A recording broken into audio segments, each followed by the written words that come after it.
Call it what you will, Mahmoud Melbaf said softly, it is still a problem. They have attacked our men in the street. Not a kilometer from here, 2 of our best earners were hacked with choppers in the middle of the day. That's right, Faisal added. That's why we have our Afghan brothers on duty, Mahmoud Melbaf continued. The Scorpions have been trying to cut into our areas at Regal and Nariman Point. I kicked them out of there, but there were 5 of them, and if Abdullah hadn't been with me it would have gone the other way. My name alone, and yours, too, Sanjay, doesn't scare them. And if little Tony hadn't cut the dealer's face last week, they'd still be selling drugs outside KC College, 50 steps from your door. If that's not a problem, I haven't seen one. I know, Sanjay replied more gently, glancing quickly at the boy, Tariq. The cold stare in the boy's eyes never wavered. I know what you're saying, Sanjay said. Of course I know. What the hell do they want? Do they want a war? They really think they can win that? What do they want, those fucks? We all knew what the Scorpion gang wanted. They wanted it all, and they wanted us dead, or gone. In the silence that followed his rhetorical question I looked at the faces of the council members, trying to judge their mood, and their willingness to fight yet another turf war. Sanjay lowered his eyes, cold eyes in a sensitive face, as he considered the options open to him. His prudent instinct, I knew, was to avoid a fight and negotiate a deal, even with predatory enemies like the Scorpions. What mattered to Sanjay was the deal, not how, or where, or who was on the other end.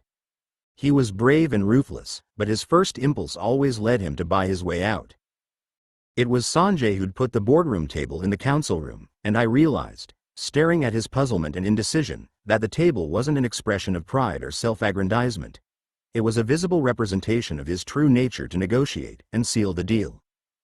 The seat next to Sanjay, on his right, was always empty in memory of his childhood friend Salman, who'd died in battle during the last big power struggle against a rival gang. Sanjay had spared a survivor of that defeated group. It was the man he'd spared, Vishnu, who'd built up the Scorpion gang, and now threatened Sanjay himself. Sanjay knew that the men on his own council who'd disagreed with that clemency, and who'd insisted that the man had to be killed and the book closed on the matter, would see the current trouble as a vindication of their views, and a weakness of leadership. As I watched him, Sanjay's hand slowly drifted to his right across the polished surface of the table, as if searching for the hand and the warrior advice of his dead friend. To Sanjay's right, beside the empty chair, was Mahmoud Melbaf, the slim, watchful Iranian whose serene stare and equable temperament never faltered, no matter how fierce the provocation. But his calm was the child of sadness, and he never laughed, and almost never smiled. Some great loss had struck at his heart and settled there, smoothing out peaks and troughs of emotion, as wind and sand smother mountains in the desert. Beside Melbaf was Faisal, the ex-boxer, the almost champion. A crooked manager, who stole all Faisal's competition earnings, had driven the knife deeper by running off with his girl. Faisal killed him, and the girl left the city, never to be seen again. Emerging from 8 years in prison, with instincts as quick and deadly as his fists, he'd worked as an enforcer for the Sanjay Company for several years. He had a reputation for rapid resolutions of debt problems. Although his skills as a boxer were sometimes exercised, very often his scarred face and fierce stare were enough to provoke debtors into finding the necessary funds. After the last big turf war, which left a few places on the council empty, Faisal had been rewarded with a permanent seat. Next to Faisal, leaning in close to him, was his constant companion, Amir. With his large head, round and blunt as a riverstone, scarred face, luxuriant eyebrows and elaborate mustache, Amir had the mysterious allure of a South Indian movie star. A notoriously good dancer, despite his considerable paunch, he recounted stories in a bellowing basso, played jokes on everyone but Abdullah, was the first to hit the dance floor at any party, and the first into any fight. Amir and Faisal controlled the drugs in South Bombay, and their street dealers brought in 1/4 of all the company's profits. Sitting close to Amir was his protege, Andrew De Silva, a young street gangster who'd been appointed to the council as a concession to Amir. He'd taken control of the prostitution and pornography rackets, captured from the defeated gang in the last turf war. The fair young man, with light brown hair and camel-colored eyes, had the elusive innocence in his bright smile that cruelty fashions from fear and cunning. I'd seen the mask fall.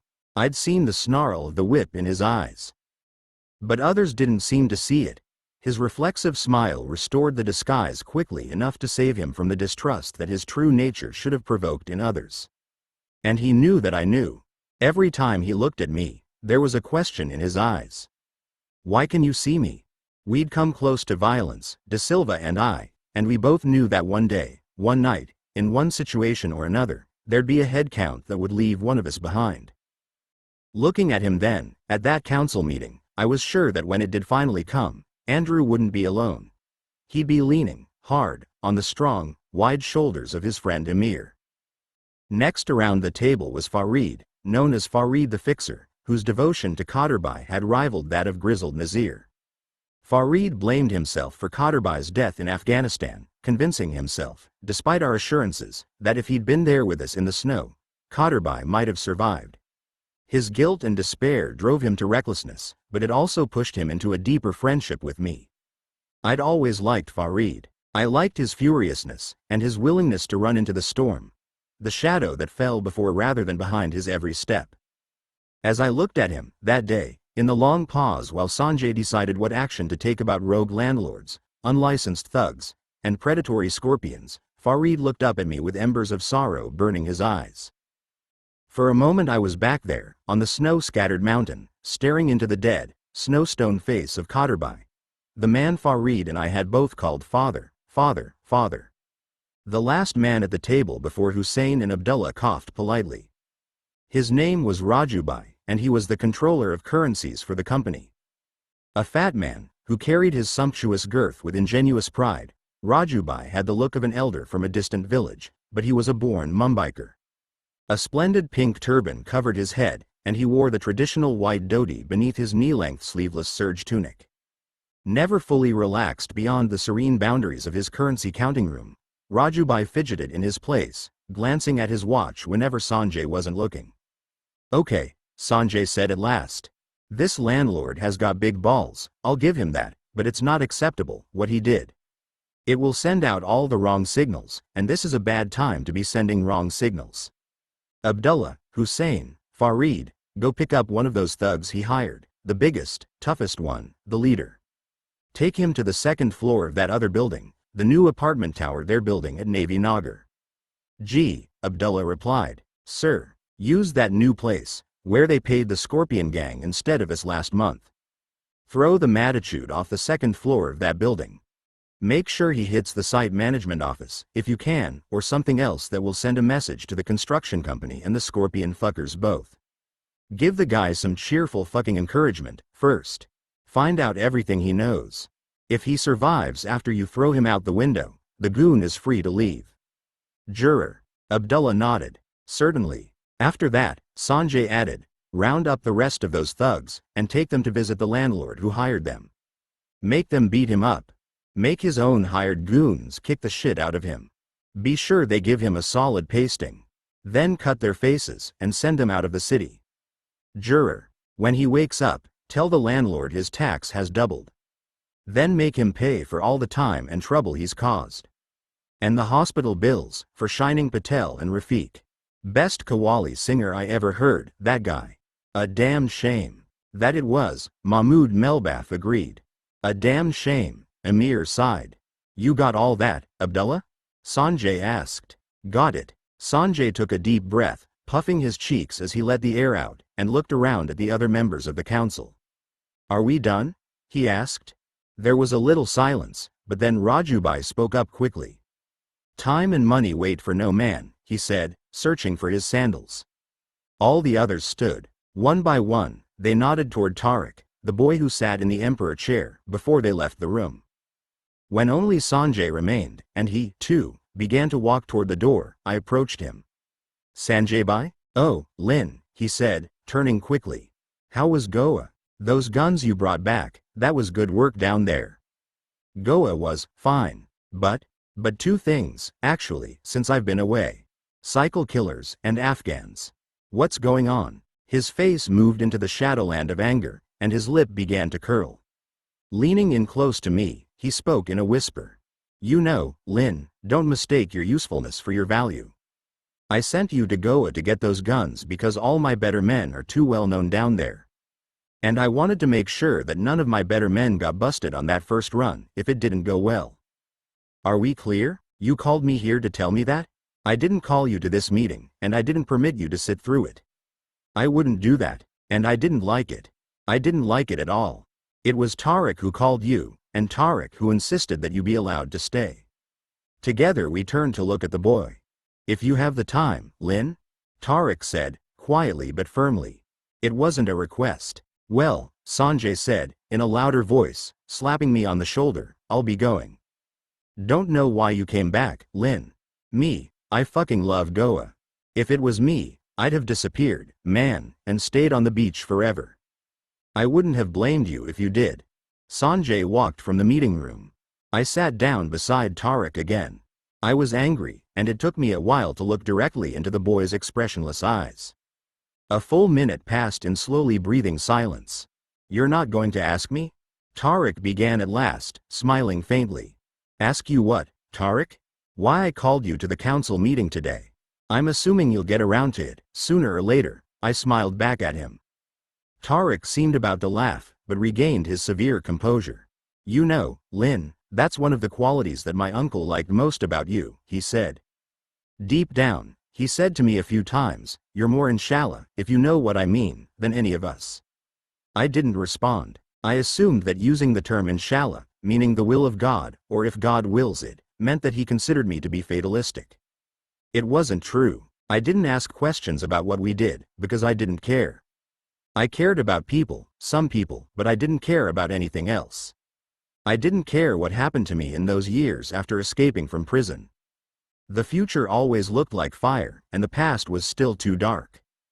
When my uncle died, Tarek continued, we all worked according to the instructions in his will, and divided his many assets. I recall. As you know, I myself received this house, and a considerable sum of money. I glanced around to look at Nazir. The old soldier's scowl remained, fierce and immutable, but one shaggy eyebrow twitched a flicker of interest. And you, Tarek continued.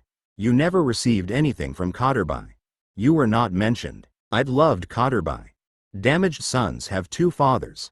The wounded one they're born with, and the one their wounded hearts choose. I'd chosen Qadrbhai, and I'd loved him. But I was sure, alone in that room inside where truth is a mirror, that even if he'd cared for me, in some way, he'd also seen me as a pawn in his great game. I never expected to be mentioned. You did not expect to be remembered? He insisted, inclining his head to emphasize his doubt. It was exactly the same gesture that Qadrbhai had used when he was teasing me in philosophical discussions. Even though you were so close to him? Even though he acknowledged you, more than once, as a favorite? Even though you, and Nazir, were with him in the mission that cost him his life? Your English is getting damn good, I observed, trying to change the direction of the conversation. This new tutor's doing a great job.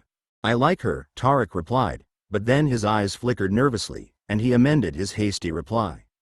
I mean, I respect my teacher. She is an excellent tutor. Rather better, I might say, than you were yourself, Lin. There was a little pause. I put the palms of my hands on my knees, signaling that I was ready to leave. Well, wait, he said quickly. I frowned, looking hard at the boy, but relented when I saw the pleading crouched in his eyes. I sat back once more and crossed my arms. This week, he began again, we discovered some new papers of my uncle. Those papers had been lost in his copy of the Quran. Or not lost, but simply not found, until this week. My uncle placed them there, just before he went to Afghanistan. The boy paused, and I glanced back at the brawny bodyguard, my friend Nazir. He left you a gift, Tarek said suddenly. It is a sword. His own sword, that had belonged to his great-grandfather, and that twice has been used in battle against the British. There must be some mistake. The papers are quite specific, Tarek said stiffly. In the event of his death, the sword was to go to you. Not as a bequest, but as a gift, from my hands, directly to yours. You will honor me now, by accepting it. Nazir brought the sword. He unwrapped layers of silk cloth protection, and presented the sword to me in his upturned palms. The long sword was in a wide silver scabbard, chiseled to show a flight of hawks in relief. The apical portion of the scabbard showed an inscription from the Koran. The hilt was made of lapis, inlaid with turquoise to cover the fixing rivets. A handguard of beaten silver swept in a graceful curve from the pommel to the crossguard. "It's a mistake," I repeated, staring at the heirloom weapon. "It should be yours. It must be yours." The boy smiled, grateful and wistful in equal measure. "You are quite right, it should be mine," he said. "But the papers, written in Qadrbai's own hand, are very specific. The sword is yours, Lin. And don't think to refuse it. I know your heart. If you try to give it back to me, I will be offended." "There's another consideration," I said, still staring at the sword. "You know that I escaped from prison in my country. I could be arrested and sent back there at any time. If that happens, the sword could be lost." "You will never have trouble with the police in Bombay," Tariq insisted. "You are with us. No harm can come to you here. And if you leave the city for some long time, you can give the sword to Nazir, who will protect it until you return." He nodded to Nazir, who leaned in closer, urging me to take the weapon from his hands. I looked into his eyes. Nazir's mouth tightened in a willow droop smile. "Take the sword," he said in Urdu. "And draw the sword." The sword was lighter than I'd expected it to be. I let it rest on my knees for a time. In that silent minute in the neglected mansion I hesitated, thinking that if I drew the sword from its scabbard, memories would bleed out from the sheath of forgetfulness, where some of the time, enough of the time, they were hidden. But tradition demanded that I draw the sword, as a sign of accepting it. I drew the blade into the light and stood, holding the naked sword at my side, the point of the blade only a finger's breadth from the marble floor. And it was true. I felt it. The power in a thing to swell a tide of memory. I sheathed the sword again, and faced Tariq.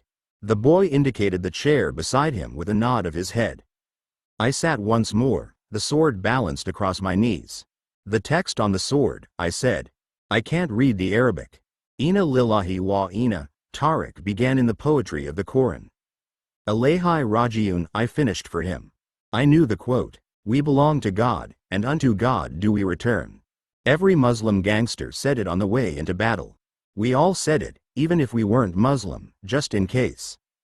The fact that I couldn't even read the Arabic inscription on the ancestor sword Qadrbai had left to me was a bitter pinch on Tariq's face. I sympathized with him. I agreed with him, in fact, that I didn't deserve the sword, and couldn't know the blood significance that the heirloom had for Tariq. "There was a letter among those papers we found in the Holy Book," he said, controlling every breath and word. "It was a letter to you." I felt the cobra rising within me. A letter. I didn't want it. I don't like letters. Any dark past is a vampire, feeding on the blood of the living moment, and letters are the bats. "We began to read it," Tariq said, "not knowing that it was addressed to you. It was not until halfway through it that we realized it was his last letter to you. We stopped reading immediately. We did not finish the letter. We do not know how it ends. But we know that it begins with Sri Lanka. Sometimes the river of life takes you to the rocks." The letter, the sword, the decisions made at the council meeting, don't mistake your usefulness for your value. The cycle killers, guns from Goa, Sri Lanka, streams of coincidence and consequence. And when you see the rocks coming, you've got two choices. Stay in the boat, or jump. Nazir handed Tariq the silver envelope. Tariq tapped it against his open palm. "My uncle's gifts," he said, even more softly, "were always given with conditions, and never accepted without consequences." I finished for him. I was going to say submission. This house was a gift in Qadrbai's will, but it was given to me on the condition that I never leave it, even for a minute, until I reach the age of 18 years. I didn't hide my shock. I wasn't sensitive to what he was going through, and becoming. "What? It is not so bad," Tariq said, setting his jaw against my indignation. "All of my tutors come here, to me. I am learning everything. English, science, Islamic studies, economics, and the fighting arts. And Nazir is always with me, and all of the household servants." "But you're 14 years old, Tariq. You've got 4 more years of this? Do you ever meet any other kids?" "Men in my family fight and lead at 15 years old," Tariq declared, glaring at me. "And even at this age, I'm already living my destiny. Can you say the same of your life? Young determination is the strongest energy we ever have, alone. I didn't want to criticize his commitment.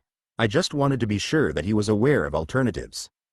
Tariq, I sighed. I don't have the slightest idea what you're talking about. I will not simply follow in the footsteps of my uncle, he said slowly, as if I was the child. I will become Qadarbhai, one day, and I will lead all of these men who were here today. Including you, Lin. I will be your leader. If you are still with us. I looked once more at Nazir, who gazed back at me, a softly burning diamond of pride in his eyes. I began to walk away. The letter, Tariq said quickly. Suddenly angry, I spun round to face him again. I was about to speak, but Tariq raised the letter in his hand. It begins with a mention of Sri Lanka, Tariq said, offering me the silver envelope. I know that it was his wish. You gave your word to go there, isn't it so? I did, I said, taking the letter from his slender fingers. Our agents in Trincomalee tell us that the time will soon be right for you to fulfill your promise. When? I asked, holding the twin legacies, letter and sword. Soon, Tariq said, glancing at Nazir. Abdullah will let you know. But be ready, at any time. It will be soon. The interview was over. A cold courtesy kept the boy in his seat, but I knew that he was anxious to leave. Even more anxious, perhaps, for me to leave him. I walked toward the door leading to the courtyard. Nazir accompanied me. At the door, I looked back to see the tall boy still sitting in the emperor chair, his face supported by his hand. His thumb extended downwards against his dimpled cheek, and the fingers fanned out across his forehead. It was exactly the gesture I'd seen when Qadarbhai was lost in thought. At the street door of the mansion, Nazir retrieved a calico pouch, complete with a shoulder strap. The sword fitted neatly inside, concealed by the cloth, and could be worn across my back as I rode my bike. Slipping the pouch over my shoulder, Nazir adjusted the sword fussily until it hung to just the right aesthetic angle. He hugged me quickly, furtively and fiercely, crunching my ribs in the hoop of his arms. He walked away without a word or a backward glance. His bowed legs waddled at his fastest pace, hurrying him back to the boy, the young man who was his master and his only love. Qadarbhai, come back to life, so that Nazir might serve him again. Watching him leave, I remembered another time when the mansion had been filled with plants and the music of falling water, and tame pigeons had followed Nazir's every step through the huge house. They loved him, those birds. But there were no birds in the mansion, and the only sound I heard was a metal-to-metal stutter, like teeth chattering in a freezing wind. Cartridges, being inserted into the magazine of a Kalashnikov, one brass burial chamber at a time. Chapter 8. Outside on the street, early evening glowed on every face, as if the whole world was blushing to think what the night would bring. Abdullah was waiting for me, his bike parked beside mine. He gave a few rupees to the kids who'd stood guard over our bikes. They shouted their delight, and ran to the sweet shops on the corner to buy cigarettes. Abdullah swung out beside me into the traffic. At a red light, I spoke for the first time. I'm picking up Lisa at the Mahesh. Wanna come? I'll ride with you that far, he replied solemnly, but I will not join you. I have some work. We rode in silence along the shopping boulevard of Muhammad Ali Road. The allure of the perfume bazaars gave way to the sugared scents of Fernie, Rabri, and Faluda sweet shops. The glittering splendor of bangle and bracelet shops surrendered to the gorgeous fractals of Persian carpets, displayed side to side for a city block. As the long road ended in a thatchwork confusion of handcarts, near the vast Crawford Market complex, we took a short cut, riding the wrong way into streams of traffic, threading through the wide eye of another junction. Back in the right flow of traffic again, we paused for the long signal at Metro Theater Junction. A movie poster covered the first floor of the cinema. Bad guy and good guy faces, drenched in green, yellow and purple, told their story of love and anguish from behind a thorny hedge of guns and swords. Families jammed into cars and taxis stared up at the movie poster. A young boy in a car near to me waved, pointed at the poster, and made his hand into a gun, to fire at me. He pulled the trigger. I pretended that a bullet had struck my arm, and the boy laughed. His family laughed. People in other cars laughed. The boy's kindly-faced mother urged the boy to shoot me again. The boy pointed his finger gun, aimed with a squinting eye, and fired. I did the bad guy coming to a bad end, and sprawled out on the tank of my bike. When I sat up again, everyone in the cars clapped or waved or laughed. I took a bow, and turned to see Abdullah's ashen mortification. We are company men, I heard him thinking. Respect and fear. One or the other, and nothing else. Respect and fear. Only the sea on the coast ride to the Mahesh Hotel finally softened his stern expression. He rode slowly, one hand on the throttle, one hand on his hip. I rode up close beside him, resting my left hand on his shoulder. When we shook hands goodbye, I asked one of the questions that had been on my mind throughout the ride. Did you know about the sword? Everyone knows about it, Lin, my brother. Our hands parted, but he held my eyes. Some of them, he said carefully, they are jealous that Kotterbai left the sword to you. Andrew. He is one. But he is not the only one. I was silent, my lips tight on the curse that was staining the inside of my mouth. Sanjay's words, "Don't mistake your usefulness for your value," had forked through my heart like summer lightning, and a voice was calling me to go, to run, anywhere else, before it ended in bad blood. And then there was Sri Lanka. I'll see you tomorrow, inshallah, I said, standing to park my bike. Tomorrow, inshallah, he replied, stepping his bike into gear and pulling away from the curb. Without looking back, he called out to me. Allah Hafiz. May Allah be your guardian. Allah Hafiz, I replied, to myself. The Sikh security guards at the door of the Mahesh Hotel looked with some interest at the sword-shaped parcel strapped to my back, but let me pass with a nod and a smile. They knew me well. Passports, abandoned by guests who skipped out of the hotel without paying their bills, found their way to me through the security teams or desk managers at most of the hotels in the city. It was a steady stream of books, as illegal passports were known, running to 15 or more a month in the skip season. And they were the best kind of books, the kind that people who lose them don't report. Every security office in every 5-star hotel in the world has a wall of pictures of people who skipped out on a hotel bill, some of them leaving their passports behind. Most people looked at that wall to identify criminals. For me, it was shopping. In the lobby of the hotel, I scanned the open-plan coffee lounge and saw Lisa, still at a meeting with friends beside the wide, tall windows that looked at the sea. I decided to wash some of the street dirt off my face and hands before greeting her, and made my way toward the men's room. As I reached the door, I heard a voice, speaking from behind me. Is that a sword on your back, or are you just furious to see me? I turned to see Ranjit, the budding media tycoon, the handsome athlete and political activist, the man that Carla, my Carla, had married. He was smiling. I'm always furious to see you, Ranjit. Goodbye. He smiled again. It looked like an honest, earnest smile. I didn't look close enough to find out, because the man smiling at me was married to Carla. Goodbye, Ranjit. What? No, wait, he said quickly. I'd like to talk to you. We just did. Goodbye, Ranjit. No, really, he said, dodging in front of me, his smile almost intact. I've just finished a meeting, and I was on my way out, but I'm damn glad that I ran into you. Run into someone else, Ranjit. Please, please. That's not a word I use every day. What do you want? There's something I've been wanting to talk to you about. I glanced around toward Lisa, sitting with her friends. She looked up and caught my eye. I nodded. She understood and nodded back, before returning her attention back to her friends. What's on your mind? I asked. A ripple of surprise scudded across the flawless landscape of his fine features. If it's a bad time. We don't have a good time, Ranjit. Get to the point. Lin, I'm sure we could be friends, if we just. Don't make this about you and me, Ranjit. There is no you and me. I'd know it, if there was. You speak as if you don't like me, Ranjit said. But you don't know me at all. I don't like you. And that's just already. If I know you better, it's sure to get worse. Why? Why what? Why don't you like me? You know, if you stand in the lobby stopping everyone who doesn't like you, and asking them why, you better get a room, because you'll be here all night. But, wait, I don't understand. Your ambition is putting Carla at risk, I said quietly. I don't like it. I don't like you, for doing it. Is that clear enough? It's Carla that I wanted to talk to you about, he said, studying my face. What about Carla? I want to be sure she's safe, that's all. What do you mean, safe? His brow furrowed into a discomfited frown. He fatigued sighed, allowing his head to fall forward for a moment.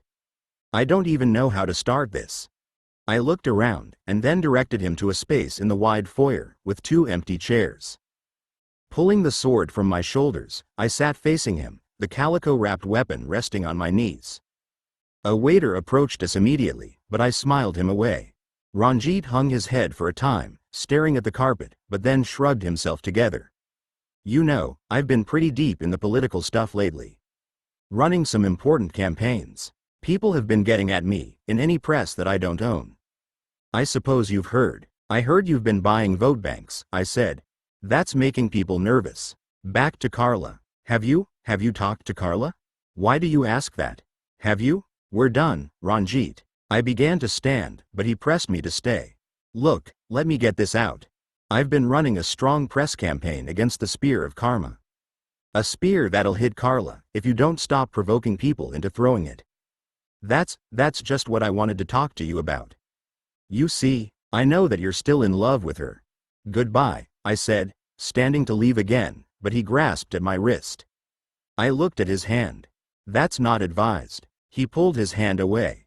Please, wait, please, just sit down, and hear what I've got to say. I sat down. My brow was all fault lines, and it was Ranjit's fault. I know you're going to think I'm really out of line, he said quickly, but I think you'd want to know if Carla was in danger. You're the threat to her, and you should back off. Soon. Are you threatening me? Yes. So glad we had this talk. We stared at one another, across the space that hovers between predator and prey. Hot, imminent and driven. Carla. My first sight of her, on my first day in Bombay, years before, had put my heart like a hunting bird on her wrist. She'd used me. She'd loved me, until I loved her. She'd recruited me to work for Kaderbai. When the blood was washed from floors of love, and hate, and vengeance, and the wounds had healed to a braille of scars, she'd married the handsome, smiling millionaire staring into my eyes. Carla. I glanced around at Lisa, beautiful and bright, in the company of her artist friends. My mouth tasted sour, and my heartbeat was rising. I hadn't spoken to Carla for 2 years, but I felt like a traitor to Lisa, sitting there while Ranjit talked about Carla. I looked back to Ranjit. I wasn't happy. I can see it in you, he said.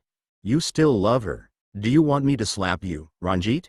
Because if that's it, you're mostly there. No, of course not. I'm sure you still love her, he said honestly and earnestly, it seemed, because, you know, if I was you, I'd still love her, even if she left me to marry another man. There's only one Carla. There's only one crazy way for any man to love her. We both know that. The best thing about a business suit is that there's always plenty to hang on to, if need be. I grabbed at his suit, and shirt, and tie. Stop talking about Carla, I said. Quit while you're behind. He opened his mouth to shout, I think, but thought better of it. He was a powerful man, peering through a political window at more power, and couldn't make a scene. Please, please, I'm not trying to upset you, he pleaded. I want you to help Carla. If something happens to me, will you promise? I let him go, and he pulled away quickly, sitting back in his chair and adjusting his suit. What are you talking about? There was an attempt on my life last week, he said sorrowfully. You're an attempt on your own life, Ranjit, every time you open your mouth. There was a bomb in my car. Tell me about the bomb. My driver was away from the car for only a few minutes, buying pawn. Luckily, he noticed a trailing wire when he returned, and he found the bomb. We called the police, and they took it away. It wasn't a real bomb, but the note said that the next one would be. I managed to keep it from the press. I have a certain amount of influence, as you know. Change your driver. He laughed weakly. Change your driver, I said again. My driver? He's your weak link. Odds are, he found the bomb there, because he put it there. He was paid. It was done to scare you. You're joking, of course. He's been with me for 3 years. Good. Give him a nice severance package. But get rid of him. He's such a loyal man. Does Carla know about this? No, and I don't want her to know. It was my turn to laugh. Carla's a big girl, and she's smart. You shouldn't be keeping this from her. Still, you're wasting your best resource if you don't tell her. She's smarter than you are. She's smarter than anybody. But, tell her. Maybe you're right. But I just want to try to get a handle on this thing, you know? I think it'll be okay. I have good security. But I worry for her. That's my only real worry. I told you before, back off, I said. Lay off the politics for a while.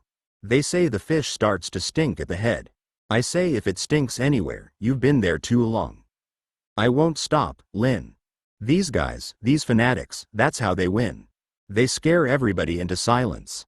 You're gonna teach me politics now? He smiled. The first smile of his that I almost liked, because it was sewn at the edges by something kinder than bright victory. I think we're on the edge of a truly big change in the way we think and act, and maybe even the way we dream in this country. If better minds win, if India becomes a truly modern, secular democracy, with rights and freedoms for all, the next century will be the Indian century, and we'll lead the world. He looked into my eyes and saw the skepticism. He was right about India's future. Everyone in Bombay knew it and felt it in those years, but what he'd given me was a speech, and one he'd delivered before. You know, I said, every guy on every side makes the same speech. He opened his mouth to protest, but I stopped him with a raised palm. I don't do politics, but I know hatred when I see it, and I know that poking hatred with a stick will get you bit. I'm glad you understand, he sighed, letting his shoulders sag. I'm not the one who has to understand. His back straightened again. I'm not afraid of them, you know? It was a bomb, Ranjit. Of course you're afraid. I'm afraid just talking to you. I'll prefer it when you're far away. If I knew you'd be there for her, with your friends, I'd be able to face this situation with a quiet heart. I frowned at him, wondering if he understood all the ironies that were packed into his request. I decided to throw one back.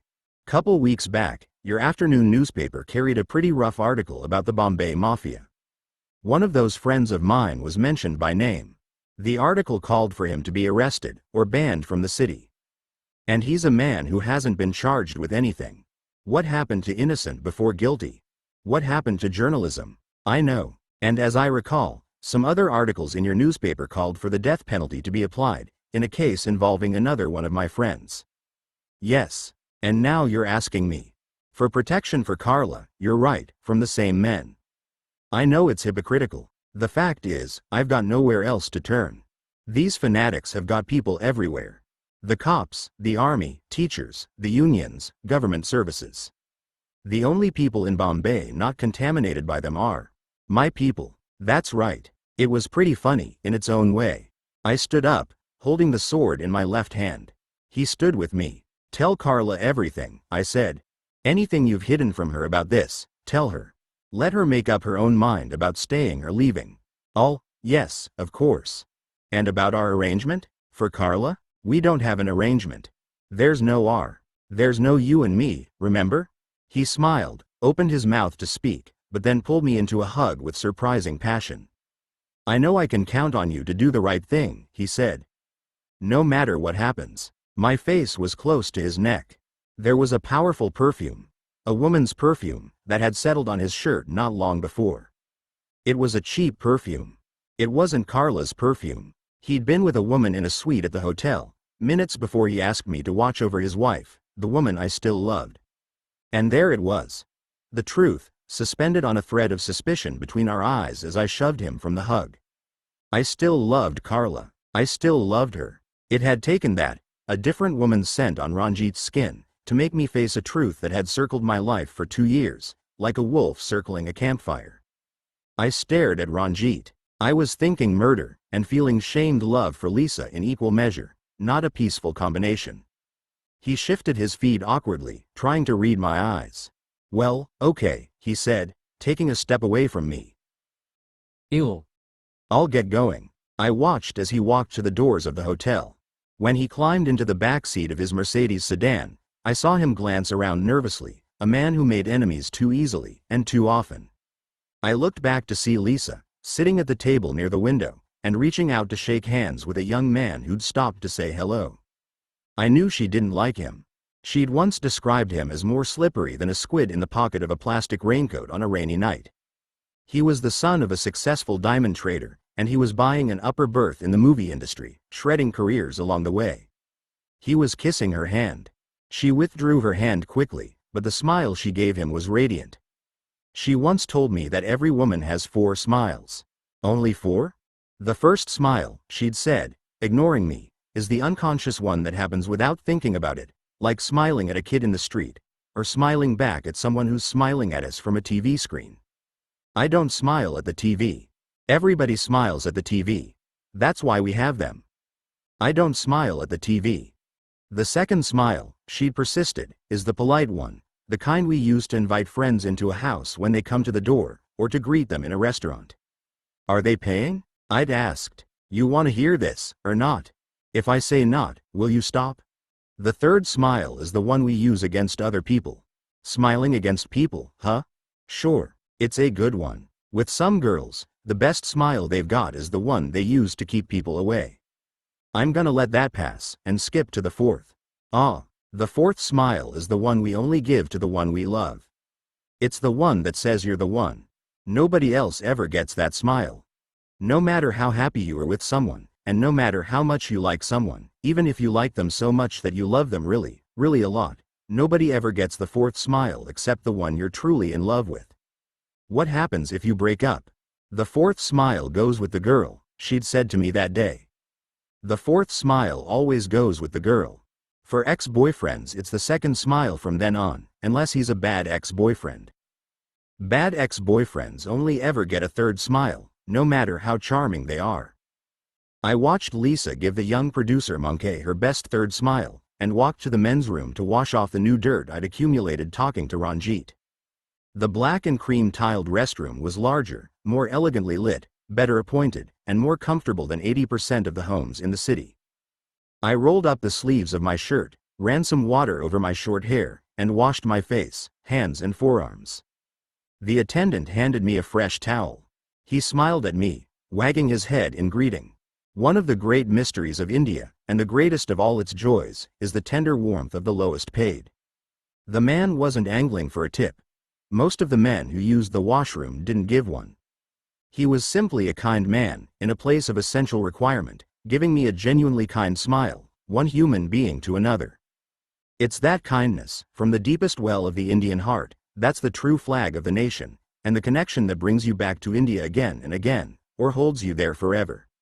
I reached into my pocket to give him a tip, and the silver envelope containing Kotterbai's letter came out in my hand with the money.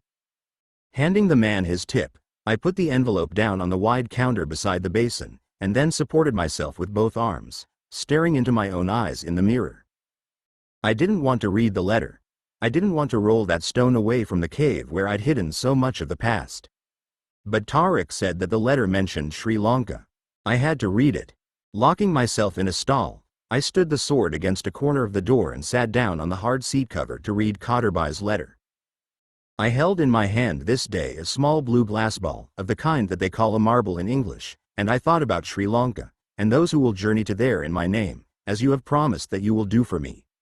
For a long time I stared at that blue glass ball in the palm of my hand after I found it on the ground and picked it up. In such fragile things and subtle ways is the pattern of our lives revealed to us. We are collections of things that we find and experience and value and keep inside ourselves, sometimes knowingly, sometimes unknowingly, and that collection of things is what we finally become. I collected you, Shantaram. You are one of the ornaments of my life. You are my dear son, like all my dear sons. My hands began to shake. Maybe angry, maybe sad, I couldn't tell. I hadn't let myself mourn him. I didn't visit the gravestone monument in the Marine Lines Cemetery. I knew his body wasn't buried there because I'd helped to bury him myself. A fever boiled up through my face, chilling my scalp. My dear son, you will hate me, I think, when you come to know all of the truth about me. Forgive me, if you can. The night is heavy on me. It may be that all men would be hated if all of the truth were known about them. But with the honesty required of a letter such as this, written on the night before we go to war together, I cannot say that I do not deserve to be hated by some. And to them in this moment I say, go to hell, the lot of you. I was born to leave this legacy. I was born to do it no matter what the cost. Do I use people? Of course I do. Do I manipulate people? As many as I need. Do I kill people? I kill anyone who opposes me violently. And I am protected in this, and I endure and I grow stronger, while all around me fall, because I am following my destiny. In my heart I have done no wrong, and my prayers are sincere. I think somehow you understand that. I have always loved you, even from the first night that we met. Do you remember? When I took you to see the blind singers. That is as true as any bad thing you will come to know of me. The bad things are true and I freely admit it. But the good things are just as true even though they are truths of the heart and have no reality outside what we feel and remember. I chose you because I love you and I love you because I chose you. That is the whole of the truth, my son. If Allah wills me to him, and you are reading this after I have gone, that is no cause for sadness. I have many questions, and Allah, as you know, is the answer to all questions. And my spirit has mixed with yours, and with all of your brothers. You will never fear. I will always be near you. When you are lost and outnumbered and abandoned, you will feel the touch of my Father's hand on your shoulder, and you will know that my heart is there next to you in battle, and all my sons. Please find a way to let my soul kneel with yours in prayer even though you are not a man of prayer. Try to find a moment for at least a little prayer every day if you can. I will visit you there sometimes when you pray. And remember this last advice from me. Love the truth that you find in the hearts of others. Always listen to the voice of love in your own heart. I slid letter and envelope into my wallet. The words that blue glass appeared in the fold of letter still visible in the wallet, and my heart ran to the top of the hill. I saw his hand. I saw afternoon light, glowing on his cinnamon-colored skin. I saw the fine, long fingers moving as he spoke, as delicate as things born in the sea. I saw him smile. I saw the light of his thoughts, streaming from his amber eyes, reflecting off the blue glass ball, and I mourned him. For a moment I found us, my adopted father and his abandoned son, in a different somewhere beyond judgment and fault. A place forgiven, a place redeemed. Love unlived is a sin against life, and mourning is one of the ways we love. I felt it then, and I let it happen, the longing for him to return. The power in his eyes, and the pride when I did something he admired, and the love in his laugh. The longing for the lost. A blood-filled drum was beating somewhere. I was hot, suddenly, and breathing too hard. I clutched at the sword. I had to leave. I had to get up and leave. It was too late. Sorrows hidden behind banners of rage for years fell as tears. It was messy and noisy. Sir, the washroom attendant called out after a while of my blubbering. Are you urgently requiring more toilet paper? I laughed. Bombay saved me, as she did so many times. I'm good, I called back. Thanks for asking. I left the stall, put the sword on the towel stand, and washed my face with cold water. Mirror check. Terrible, but you've looked worse. I gave the very kind attendant another tip, and made my way back through the lobby toward Lisa's table. She was alone, staring out at the dark sea streaked with silver. Her reflection stared back at her, taking the chance to admire. Then she saw me approaching her in the glass. A rough day. Cycle killers, and the Sanjay Council, and Ranjit, and Carla, and the threat of Sri Lanka, sooner rather than later. A rough day. She turned, running the eyes of her gentle intuition over the loss and wounded love still prowling on my face. I started to speak, but she silenced me with a fingertip on my lips, and kissed me. And it was okay again, for a while. It was a crazy love we shared. She wasn't in love with me, and I couldn't be in love with her. But we made the night bright and the sunlight right a lot of the time, and never felt used or unloved. We looked through the huge picture windows to the waves rolling into the bay. Waiters carrying trays behind us were reflected on the glass, moving back and forth as if they were walking on the waves. A black sky struck the sea, melting horizons. If the hour comes, and there's no one to beg or blame but yourself, you learn that what we have in the end is just a handful more than what was born in us. That unique handful, what we add to what we are, is the only story of us that isn't told by someone else. Khaderbai collected me, as his letter said. But the collector was dead, and I was still an exhibit in the museum of crime he created and left to the world. Sanjay had used me to test his new gun-running contact, and that made it clear. I had to leave the collection and find my freedom again, as soon as possible. Lisa took my hand beside me. And we stood for a while, looking out, two pale reflections painted on the endless pennants of the sea. Part 2. Chapter 9. Stories from the wounds of 7 wars and power struggles gushed across the blotter on my desk in the passport counterfeiting factory. An Iranian professor, a scholar of pre-Islamic texts who'd escaped the Revolutionary Guard's purges, required a full workup: false birth certificate, false international motor vehicle license, bank documents, and a false passport, complete with a travel history covering the last 2 years, supported by valid visa stamps. The documents had to be good enough to pass close inspection and get the customer on a plane. When he got wherever he was going, on my false documents, he planned to ditch them and appeal for asylum. The marks of torture on him were severe, but he had to take a chance with a false passport because no legal authority would give him a genuine one, except the legal authority that wanted him back in chains. A Nigerian, an Ogoni activist who'd campaigned against government collusion with oil powers to exploit Ogoni resources, had become a target. He'd survived an assassination attempt and had arrived in Bombay, in the cargo hold of a freighter, without papers, but with money from supporters in his community. He bribed the cops at the port, who followed procedure and sent him to us. He needed a new identity, with a passport that changed his nationality and kept him safe. A Tibetan nationalist had escaped from a Chinese work camp and had walked across snow-covered peaks into India. He'd made his way to Bombay, where Tibetan exiles provided the money and the contact to the Sanjay Company for new documents.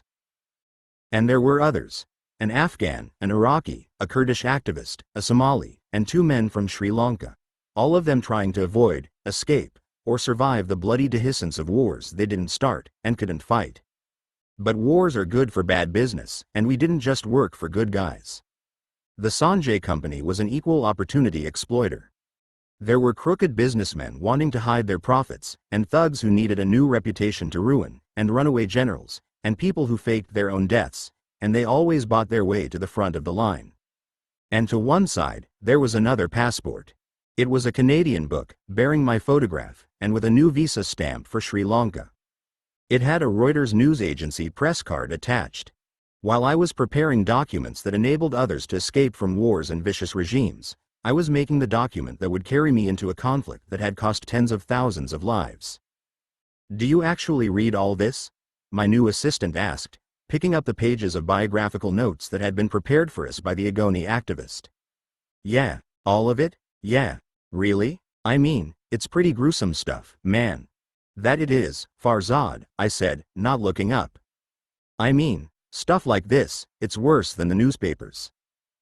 "It's all in the newspapers, if you look past the stock market reports and the sports pages," I said, still not looking at him.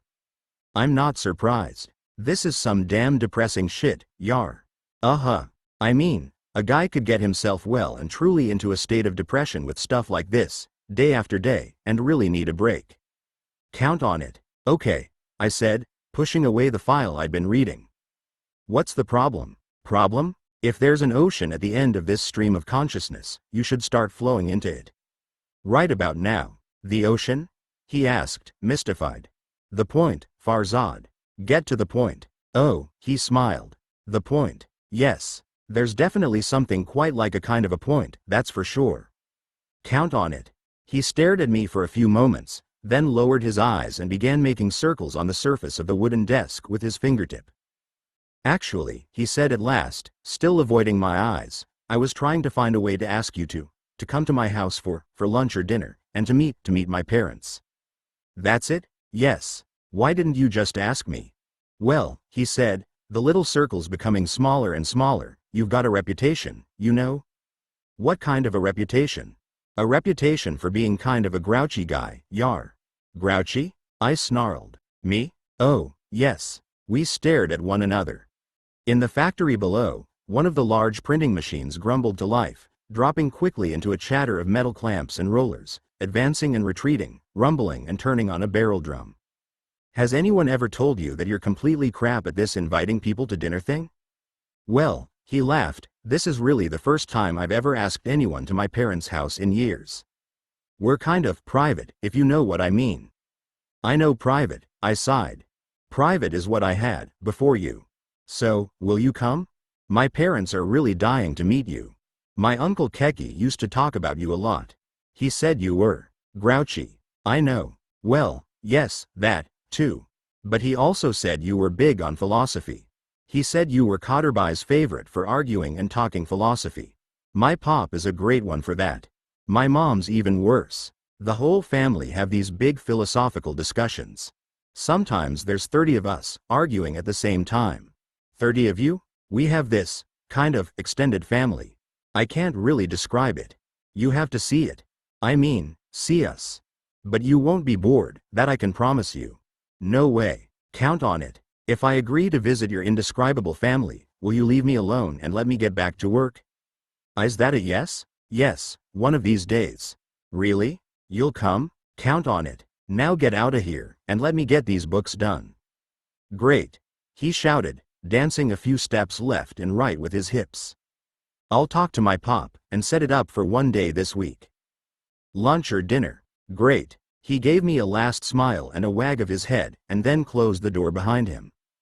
I pulled the file back toward me, the Nigerian's file, and began to draw out the basic elements of the man's new documented identity. A much kinder but completely artificial life began to develop on my sketchpad. At one point I opened a drawer full of photographs of clients who wanted passports. The survivors, the lucky ones who weren't shot, drowned, or imprisoned in the attempt to find a better life. Those faces from war and torture, brushed and cleaned and smeared with artificial calm for our passport photo studio, held my eyes. Once we wandered a free earth, carrying a picture of our god or king to ensure safe passage. Now the world is gated, and we carry pictures of ourselves, and nobody's safe.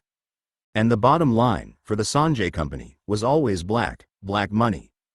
Every black market in the world is the child of tyranny, war or unpopular laws. We turned over 30 to 40 passports per month, and the best of them sold for $25,000 apiece. Treat war like business, Sanjay once said to me, villainy bright as a newly minted coin in his eyes, and business like war. When the background work on passports for current clients was done, I collected the files and photographs to take them down to the factory floor. I took my own passport, the new one I'd prepared for the trip to Sri Lanka, and shoved it into the center drawer of the desk. I knew that sooner or later I'd have to hand it over to my best counterfeiters, Krishna and Vilu, who were, as fate would have it, Sri Lankan refugees. But I wasn't ready to face that journey yet. I found Krishna and Vilu sleeping on 2 couches I'd installed for them in a quiet corner, away from the printing machines. The challenges of new passport work always excited the Sri Lankan forgers, and quite often they'd work through the night without sleep, to complete an assignment. I watched them for a while, listening to their snoring drift in and out of chorus, swelling sometimes to a grinding roar, in almost perfect unison and then separating once more into rasp and gasp. Their free arms hung loosely at their sides, hands open, receiving the blessing of sleep. The 2 other workers who helped me were running errands, and at that moment the factory was silent. I stood for a few moments in that snoring, peaceful place, envying the sleepers. They'd come to Bombay as refugees. When I'd met them, they were living as pavement dwellers under a sheet of plastic with their families. Although their work for the Sanjay Company paid well, allowing them to move to comfortable, clean apartments not far from the factory, and they had flawless identity cards, forged by their own hands, they still lived in fear of deportation. The loved ones they'd left behind were lost to them, perhaps never to be seen or heard from again. Yet despite everything they'd endured and continued to suffer, they slept like children in a placid, insensible peace. I never slept as well as they did. I dreamt too often and too hard. I always woke in a thrashing struggle to be free. Lisa had learned that the safest way for her to sleep in the same bed was to hold me close, and sleep inside whatever circle my dreaming mind was trying to break. I left the pile of documents on Krishna's desk, and climbed the wooden stairs quietly. They had their own keys, so I locked the door behind me. I'd arranged to meet Lisa, to visit the slum clinic with her and have lunch afterwards. She'd developed a relationship with our local pharmacist, who'd provided a few boxes of medicines. The medicines were packed into the saddlebags of my motorcycle, and she'd asked me to deliver them with her. I cruised the gradual creep of noon traffic, because sometimes it's enough of everything to be moving slowly on a motorcycle on a sunny day. In the rear view mirror of my bike I saw a cop on a motorcycle quite similar to my own. He was drawing alongside me. The peaked cap and a revolver in a leather holster at his side said that he was a senior officer. He raised his left hand, and pointed to the curb with 2 outstretched fingers. I pulled my bike into the curb, behind his. He pushed out the side stand on his bike, then swung a leg over the seat and turned to face me. With his right hand resting on the holster, he slid 2 fingers of his left hand across his throat. I killed the engine and remained on the bike. I was calm. Cops pulled me over from time to time, wanting to talk or collect a bribe. I always kept a rolled-up 50-rupee note in my shirt pocket for just that purpose. And I didn't mind. Gangsters understand